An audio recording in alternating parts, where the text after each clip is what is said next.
friends, welcome to the Sharekhan pre-market view for today with me Shaji Nair.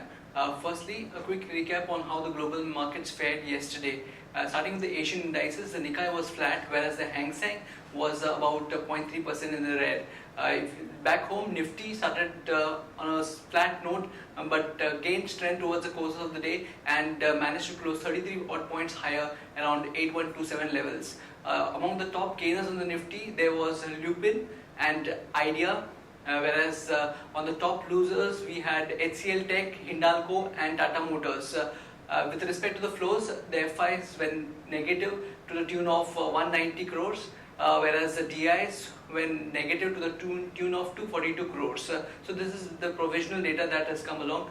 And with respect to the global markets, yesterday the CAC and the FTSE both were up about 2.6%, whereas the DAX was close to 2%. Today in the morning, we have the Dow, the Asian indices. Nikkei is up close to 1.2% odd. Hang Seng is close to 1%. Dow yesterday ended higher, around 1.57%. So we have a bit of positive cues for the market today, and SGX is, like I said, 23 points higher.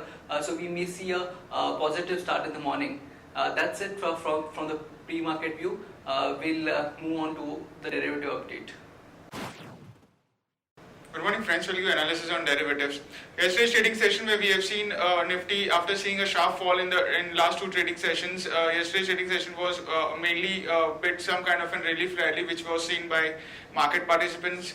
We have seen Nifty opening with a positive note despite negative cues from the international markets, and thereon it did traded on a positive trajectory throughout the day and slowly and steadily inched higher and eventually closed above 8,100 8,136.05 with a minor gain of around 0.39 odd percentage. It was a bit of a relief rally. We market participants have been still being on a sidelines, where they have not taken any kind of a major position in it, since we have been heading towards the major event of expiry in the next two trading sessions. Since we do see significant addition of open interest in it, Nifty have seen an addition of around 6 odd percentage in the open interest.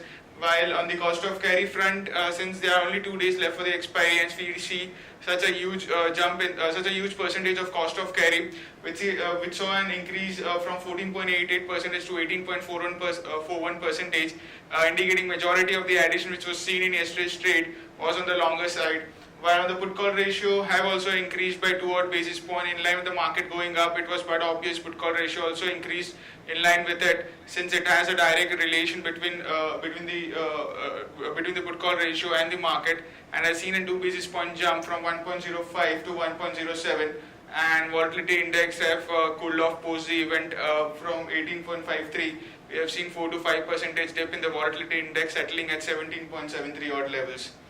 Now on the open interest terms, we have seen an addition in 8,200 call option. Not much of addition still. We have been not much of addition has been observed by the market participants in the option side, since market has been very much on the negative side, and we have not seen much of the addition of the open interest seen by the market participants both in call and put.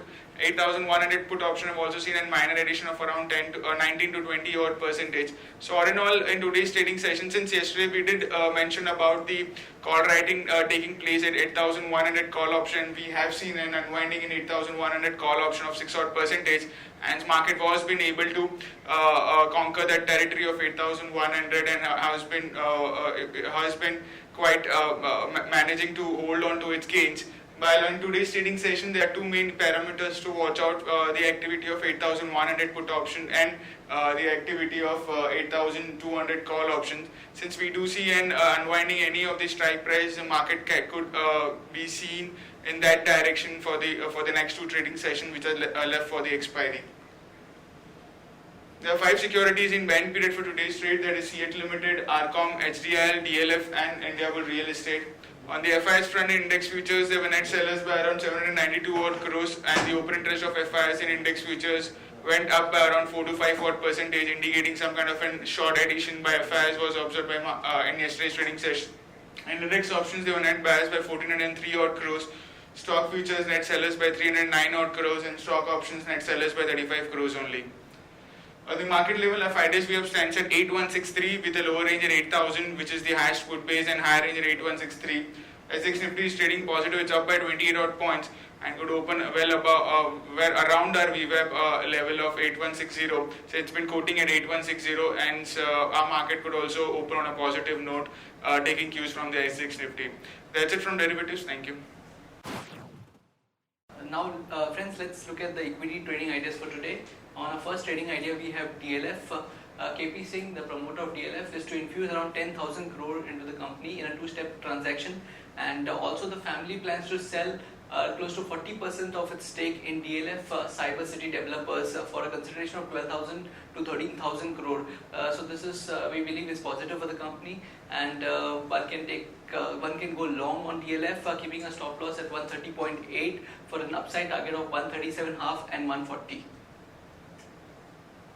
Now moving on to the news update section, the consumer discretionary sector. This news is relating to the consumer discretionary sector. The seventh pay commission is likely to come up before the cabinet today, and so we may see positive action on the consumer discretionary companies. It is proposed that there could be an overall hike of 23.5% for the government employees. This could be positive development, and consumer discretionary sector could benefit. Some of them are TTK Prestige, Whirlpool, Arvind, and Relaxo. Cabinet to also consider mineral policy today, and OCL India to merge with Dalmia Cement East to consolidate its position in the eastern market. This is positive for the company. Bosch is to consider buyback on July 1st.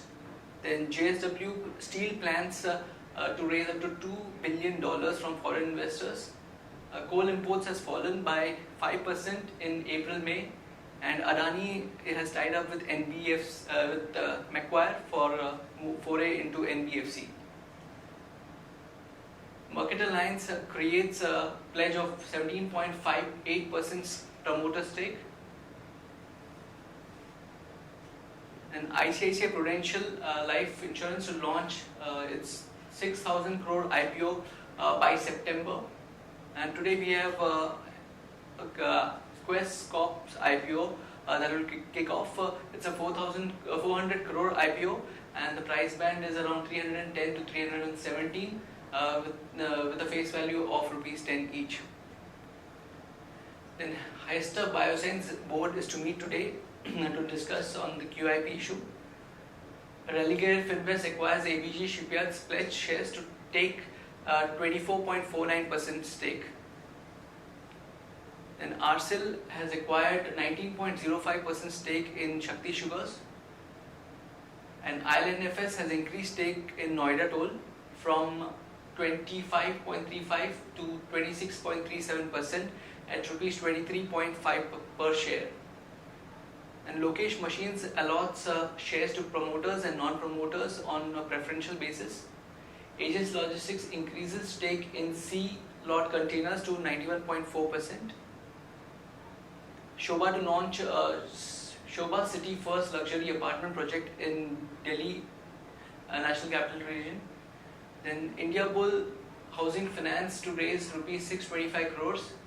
And Aero Clean Tech gets patent for water-soluble film in Australia. Now, based on our derivative data, we have identified certain stocks that would have a positive bias, would show positive movement, and those are Allahabad Bank, PNB, and Britannia. And likewise, the stocks with negative bias are Hero MotoCorp, Crompton, and HCL Tech. On stocks for investment, one can consider investing in Britannia, HDFC Bank, Maruti, Ultratech, and Sun Pharma. So friends, that's it from the pre-market session. Happy trading and happy investing.